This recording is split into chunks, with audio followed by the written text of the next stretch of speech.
Assalamualaikum warahmatullahi wabarakatuh. Saya Erika Wahyu Mega Andini. Saya ingin mereview materi yang pertama sampai keempat. Nah, untuk yang pertama adalah ilmu pengetahuan. Apa sih pengertian pengetahuan itu? Pengetahuan adalah pengalaman, nilai, informasi konstekstual, pandangan pakar, dan intuisi mendasar yang memberikan suatu lingkungan dan kerangka untuk mengevaluasi dan menyatukan pengalaman baru dengan informasi. Nah, informasi tersebut menjadi dasar dalam melakukan sesuatu hal karena pengetahuan mempermudah seseorang untuk mengambil tindakan yang lebih efektif. Nah, pengertian ilmu pengetahuan menurut para ahli.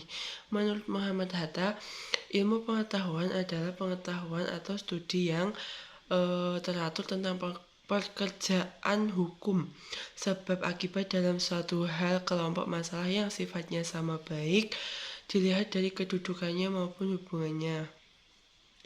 Yang kedua, menurut Dadang Ahmad, ilmu pengetahuan adalah suatu proses pembentukan pengetahuan yang terus-menerus sehingga dapat menjelaskan fenomena alam dan keberadaan alam itu sendiri. Dan yang ketiga adalah menurut Asli Montagu, yaitu ilmu pengetahuan sebagai pengetahuan yang disusun dalam satu sistem yang berasal dari pengalaman, studi, atau pembelajaran dan percobaan yang telah dilakukan dipakai untuk menentukan hakikat prinsip tentang hak yang dipelajari. Nah, untuk yang selanjutnya adalah proses penemuan ilmu pengetahuan. Menurut Amsal Bahtiar, proses periodisasi perkembangan ilmu pengetahuan itu dibagi menjadi 4, yaitu pada zaman Yunani kuno, pada zaman Islam, pada zaman modern, dan pada zaman kontemporer. Sedangkan menurut Georgi G. Mounley membagi perkembangan ilmu pengetahuan itu menjadi 3, yaitu tahap animisme, tahap empiris, dan tahap teoritis. Nah, itu dijelaskan dalam bukunya bahwa permulaan ilmu pengetahuan itu dapat ditelusuri sampai pada permulaan manusia. Dalam sejarah, bangsa Yunani kuno lah yang dianggap atau diakui dunia bahwa bangsa Yunani kuno itu sebagai perintis ilmu karena telah berhasil menyusun ilmu itu secara sistematis. Implikasi dari hal tersebut itu berasal dari manusia yang merumuskan semua hal, seperti contohnya asal muasal, terus mitos-mitos, karena mereka menyadari bahwa dapat dijelaskan asal usulnya dan kondisi sebenarnya, sehingga sesuatu atau pengetahuan dapat dibuktikan kebenarannya dan dapat dipertanggungjawabkan pada saat itu. Nah, dari situlah ilmu pengetahuan atas mitos-mitos dan kepercayaan tradisional yang berlaku di masyarakat menjadi awal kemenangan. Untuk yang selanjutnya atau materi yang kedua adalah tentang konsep-konsep ilmu pengetahuan. Nah, yang pertama adalah perkembangan pengetahuan menurut para pakar. Banyak para sejarawan yang berpendapat bahwa mereka itu mendefinisikan sejarah itu dengan beragam. Semua itu tidak sama antara para ahli yang satu dengan yang satunya, itu pasti ada perbedaan di dalam merumuskan sejarah-sejarah itu. Nah, apa sih pengertian sejarah itu? Sejarah merupakan kesinambungan atau rentetan suatu peristiwa yang terjadi pada masa lampau, masa sekarang, dan masa depan. Nah, hal tersebut itu juga dapat diketahui atau sejarah itu dapat diketahui dari segi kronologisnya dan geografis yang dapat dilihat dalam kurun waktu tertentu dan di mana peristiwa itu terjadi. Nah, dalam setiap periodisasi sejarah perkembangan ilmu pengetahuan itu memiliki ciri khas atau karakteristik tertentu, atau mereka memiliki ciri khas tersendiri dan karakteristik yang berbeda-beda juga. Nah, di sini dapat mengambil contoh dari Amsal Bahtiar yang membagi periodisasi ilmu pengetahuan itu menjadi 4 bagian. Nah, yang pertama itu adalah pada zaman Yunani kuno. Seperti yang dapat kita ketahui bahwa Yunani kuno itu menjadi tempat peradaban dunia.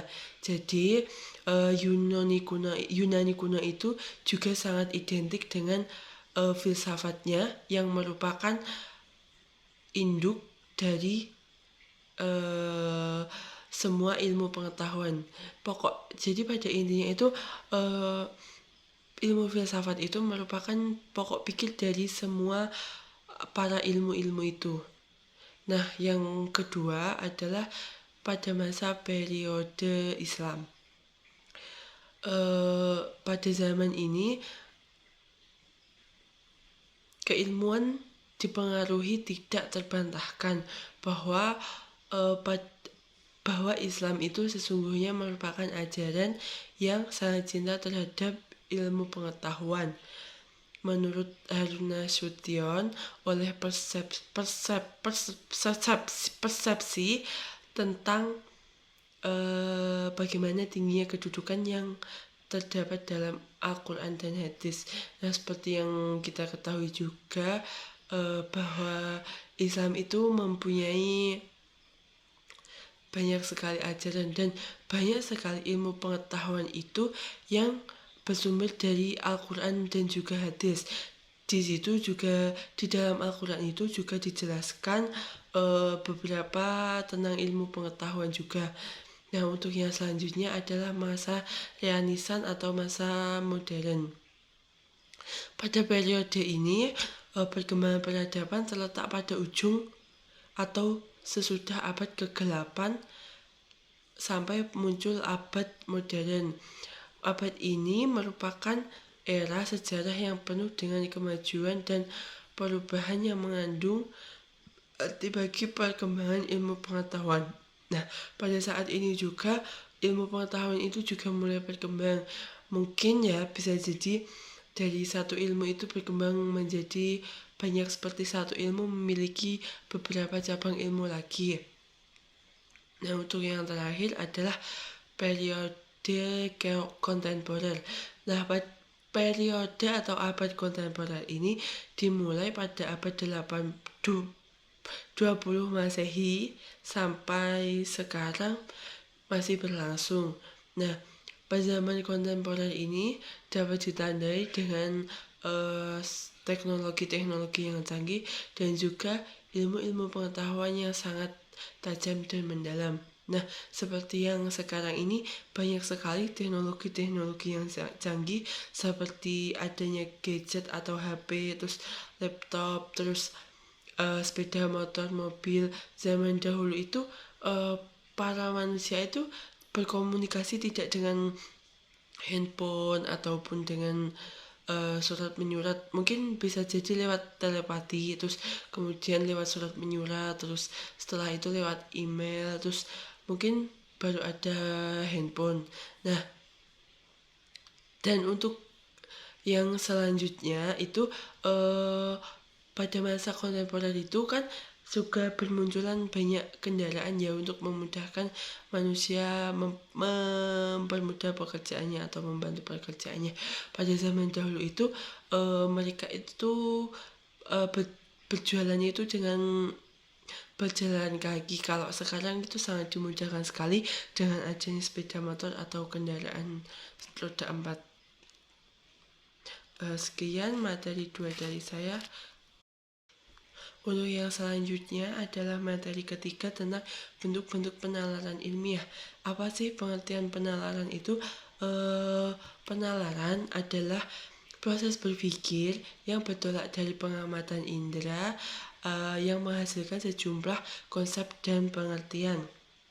Penalaran itu juga merupakan proses pemikiran untuk memperoleh kesimpulan yang logis berdasarkan fakta yang relevan. Dengan kata lain, penalaran adalah proses penafsiran penafsiran kata sebagai dasar untuk menarik kesimpulan. Bentuk-bentuk penalaran ilmiah itu ada dua, yaitu penalaran deduktif dan induktif. Nah, penalaran deduktif itu adalah proses berpikir yang bertolak dari prinsip hukum putusan yang berlaku umum tentang suatu hal atau gejala atas prinsip umum tersebut yang dapat ditarik kesimpulan tentang suatu hal yang khusus yang merupakan bagian dari hal atau gejala di atas. Jadi dalam penalaran deduktif ini itu pola berpikirnya itu mengetahui dulu apa tentang sesuatu hal tersebut, kemudian baru bisa ditarik kesimpulan. Nah, penalaran deduktif ini dibedakan menjadi dua, yaitu silogisme dan entine. Silogisme merupakan pola pikir yang bertolak dari dua buah premis, yaitu pernyataan-pernyataan yang mendahului kemudian ditarik kesimpulan secara logis sesuai dengan premis-premis tersebut. Silogisme ini yang pertama itu mempunyai dua pernyataan atau pernyataan. Nah, kemudian dari pernyataan tersebut itu dapat ditarik kesimpulan. Nah, sedangkan entine merupakan silogisme yang dipendekkan dari entimen, merupakan sebuah kesimpulan dari silogisme. Jadi entimen itu merupakan kesimpulan dari silogisme yang mencari pernyataan-pernyataan terlebih dahulu. Yang selanjutnya adalah penalaran induktif. Penalaran ini merupakan proses berpikir yang bertolak dari satu atau sejumlah fenomena atau gejala individual untuk menurunkan suatu kesimpulan atau inferensi yang berlaku umum.